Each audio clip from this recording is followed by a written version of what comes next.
Hey you and welcome to this video where I will help you out how to backtest right here on Quantower.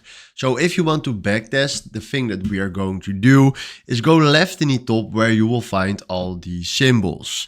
Then what we're going to do right here is we search here for backtest and there we have it, BO.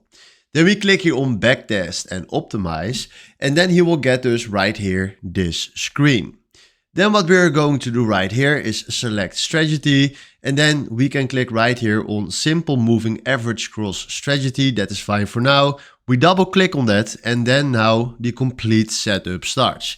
So right now what we're going to do right here is select right here a time period. So let's do a time period in December, that's fine. Then we go down and select right here a symbol. So add symbol right here, select this one. So we added now a symbol. Select right here an instant name. Yeah, you can do if you want to do that.